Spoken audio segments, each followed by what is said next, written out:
और सीजीआई पर सवाल उठाकर विवादों में फंसे बीजेपी सांसद निशिकांत दुबे पर कार्रवाई की मांग तेज होने लगी है।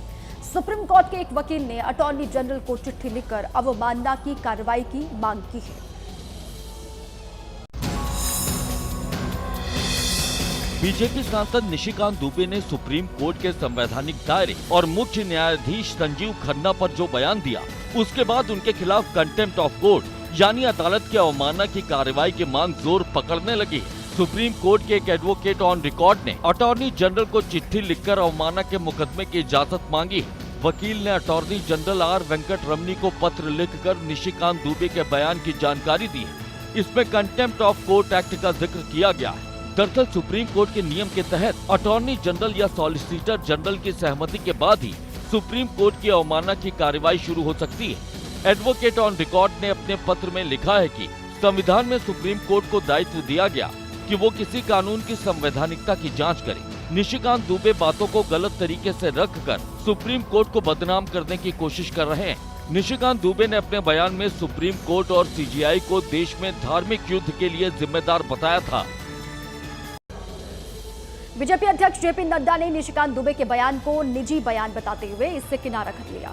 लेकिन बीजेपी के नेता न तो नड्डा और न ही पार्टी लाइन की सुन रहे हैं और निशिकांत के समर्थन का दायरा लगातार बढ़ता ही जा रहा है। तो दूसरी तरफ विपक्ष ने भी अब मोर्चा खोल दिया है।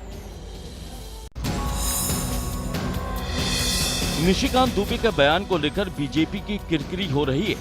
एक तरफ ये मामला थमने का नाम नहीं ले रहा, तो दूसरी तरफ बीजेपी के बयानवीर नई मुश्किल खड़े करते जा रहे हैं। इसमें नया नाम जुड़ गया है पश्चिम बंगाल से पार्टी की फायर ब्रांड नेता अग्निमित्रा पॉल का। इन्होंने भी निशिकांत दुबे का समर्थन किया है। देखिए, निशिकांत दुबे जी जो बोले हैं वो तो सही बात बोले हैं और जिसका अपॉइंटमेंट महामहिम राष्ट्रपति करते हैं उसको आप नहीं मानेंगे तो दरकार नहीं है फिर पार्लियामेंट और राष्ट्रपति का, सारे सीजीआई करे। निशिकांत दुबे के बयान ने विपक्ष को सरकार और बीजेपी पर हमला करने के लिए बैठे बिठाए मुद्दा दे दिया। स्वयं भारतीय जनता पार्टी ने कहा है कि ये उनका खुद का विचार है, हम लोग उसमें शामिल नहीं है। भारतीय जनता पार्टी समय समय पर किस तरीके से डिवाइड एंड रूल कर सकें, समाज में कैसे डिवीजन करें। कांग्रेस ने इस मामले में सुप्रीम कोर्ट से खुद संज्ञान लेने और निशिकांत दुबे के खिलाफ अवमानना का मामला दर्ज करने की अपील की है। पश्चिम बंगाल के मुर्शिदाबाद में हुई हिंसा की जांच की मांग वाली याचिकाओं पर सुप्रीम कोर्ट में आज सुनवाई होने वाली है। उधर राहत की खबर यह है कि हिंसा के बाद राहत शिविरों में रह रहे लोग अपने घर अब वापस लौट रहे हैं। नए वक्फ कानून के खिलाफ विरोध प्रदर्शन के बाद हुई हिंसा में मुर्शिदाबाद कई दिनों तक जलता रहा। हिंसा फैलाने के लिए आरोप प्रत्यारोप भी लगे। हिंसा की जांच की मांग लगातार जारी है।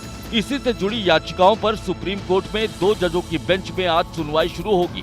बेंच में 2 मामले सुनवाई के लिए लगे हैं। इन याचिकाओं में कोर्ट की निगरानी में निष्पक्ष जांच, हिंसा पर नियंत्रण और प्रभावित लोगों की सुरक्षा की मांग की गई। उधर मुर्शिदाबाद से राहत भरी खबर आने लगी। हिंसा से सबसे ज्यादा प्रभावित इलाकों में शामिल धुलियान में लोग अपने घर वापस लौटने लगे। हिंसा के बाद से धुलियान के कई परिवार पलायन कर मालदा जिले के एक स्कूल में बनाए गए राहत शिविर में रह रहे थे। Other than 50, all have returned as per latest data. वहीं हिंसा को लेकर सियासी वार पलटवार अभी भी जारी है। भारतीय जनता पार्टी किसी भी घटना से राजनीतिक लाभ लेना चाहती। जो कुछ हुआ होगा उसमें कहीं न कहीं भारतीय जनता पार्टी का भी हाथ रहा होगा। अखिलेश यादव का भाषण राजनीति से प्रेरित है। बिहार के दौरे पर पहुंचे कांग्रेस के राष्ट्रीय अध्यक्ष मल्लिकार्जुन खड़गे ने एक जनसभा की, जिसमें उन्होंने नए वक्फ संशोधन कानून को लेकर बीजेपी पर ताबड़तोड़ कई वार किए। तो वहीं असदुद्दीन ओवैसी भी नए वक्फ कानून के खिलाफ लगातार आवाज बुलंद कर रहे हैं। एक तरफ बिहार का किशनगंज वक्फ कानून के खिलाफ लग रहे नारों से गूंज रहा था, तो बिहार के ही बक्सर में कांग्रेस अध्यक्ष मल्लिकार्जुन खड़गे जनसभा करने पहुंचे थे। मल्लिकार्जुन खड़गे ने भी आरोप लगाया कि बीजेपी की राजनीति सिर्फ हिंदू मुसलमान पर टिकी हुई है। मोदी जी ने एक बिल वक्फ बिल ला के लोगों को कहकर जबरदस्ती से ये वक्फ बिल बना लिया। वक्फ कानून के खिलाफ बिहार से लेकर हैदराबाद तक सियासी संग्राम छिड़ा है। AIMIM अध्यक्ष असदुद्दीन ओवैसी जिस भी सभा में जा रही हैं, वहीं से वक्फ कानून को लेकर सरकार की नीयत पर सवाल उठा रहे हैं।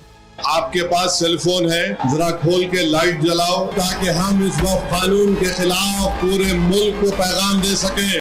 इससे पहले भी हैदराबाद में ओवैसी ने वक्फ कानून के खिलाफ जनसभा की थी। वो जनसभा उनकी पार्टी के मुख्यालय में की गई थी, जिसमें all India Muslim personal law board के नेता भी मौजूद थे। वक्फ संशोधन कानून को लेकर सियासी घमासान लगातार जारी है। केंद्रीय कानून मंत्री ने कांग्रेस पर भ्रम फैलाने का आरोप लगा दिया है, तो विपक्ष ने भी पलटवार किया है। विपक्ष का आरोप है कि असल मुद्दों से भटकाने के लिए बीजेपी ये कानून लेकर आई है। नए वक्फ कानून का मामला सड़क से लेकर कोर्ट तक गूंज रहा है। कानून के खिलाफ पूरे देश में विरोध प्रदर्शन हो रहा है। इसी बीच केंद्रीय कानून मंत्री अर्जुन राम मेघवाल ने कांग्रेस पर भ्रम फैलाने का आरोप लगाया है, तो बिहार के राज्यपाल ने पुराने वक्फ बोर्ड पर फिर सवाल उठाए हैं कि एक तो भ्रम फैला दिया कांग्रेस के कुछ लोगों ने कि संसद को वक्फ अमेंडमेंट बिल में संशोधन करने का अधिकार ही नहीं था। कोई अस्पताल हो, कोई यतीम खाना हो, कोई चैरिटी ऑर्गेनाइजेशन हो जो वक्फ वाले चला रहे हैं, हाँ आपको वक्फ की जमीन पे मॉल मिलेंगे बड़े बड़े। नए वक्फ कानून को लेकर विपक्ष चौतरफा हमलावर है और सुप्रीम कोर्ट से कानून को खारिज करने की अपील की है। सुप्रीम कोर्ट को बड़ा दिल करके इस बिल को रिजेक्ट करना पड़ेगा। Thank you. बेंगलुरु में हम संविधान की लोक संस्था ने भी नए वक्फ कानून के खिलाफ विरोध प्रदर्शन किया।